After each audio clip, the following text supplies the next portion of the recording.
12వ తారీఖున అంటే రేపు కాక ఎల్లుండి గౌరవనీయులు తెలుగుదేశం పార్టీ వ్యవస్థాపకులు నందమూరి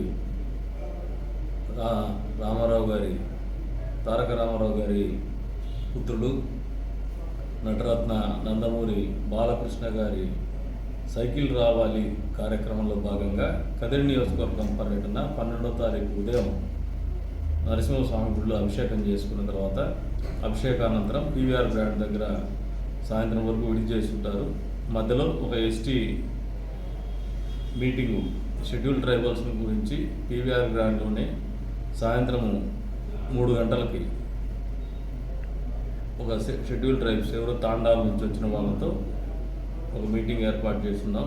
తదుపరి అక్కడ నుంచి పీవీఆర్ గ్రాండ్ నుంచి జీవమాన్ సర్కిల్కి ర్యాలీగా వస్తూ అక్కడ ప్రజలను ఉద్దేశించి ప్రసంగిస్తారు. కాబట్టి తెలుగుదేశం పార్టీ కార్యకర్తలు, శ్రేణులు, సానుభూతి పరులు అందరూ కూడా హాజరవ్వాల్సినటువంటి అవసరం ఉంది. ఎందుకంటే ఈ రాష్ట్రంలో జగన్మోహన్ రెడ్డి గారి ప్రభుత్వాన్ని గద్దె దింపేటువంటి కార్యక్రమం అన్ని వర్గాల వారు కూడా ఎదురు చూస్తూ ఉన్నారు.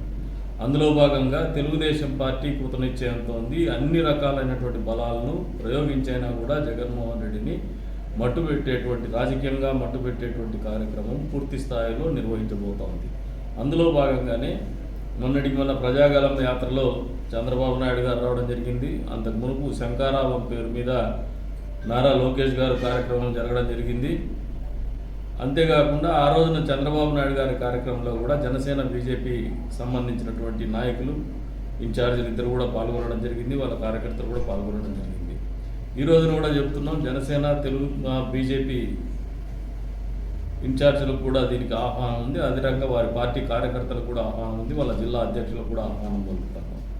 వాళ్ళు కూడా ఈ కార్యక్రమంలో భాగస్వాములై వాళ్ళ కార్యకర్తలతో పాటు ఈ కార్యక్రమాన్ని విజయవంతం చేయాలని చెప్పేసి కూడా పిలుపునిస్తున్నాం. వారితో కూడా సంప్రదింపులు జరుపుతాం. వచ్చే రోజుల్లో రేపు రోజున వారి ద్వారా కూడా ఒక అప్పీల్ కూడా చేయిస్తామని చెప్పేసి సందర్భంగా తెలియజేసుకుంటూ మరొకసారి ఎన్డీఏ కూటమిలోని భాగస్వాములంతా కలిసి నందమూరి బాలకృష్ణ గారి సైకిల్ రావాలి కార్యక్రమాన్ని దిగ్విజయం చేయాలని చెప్పేసి పిలుపునిస్తాం.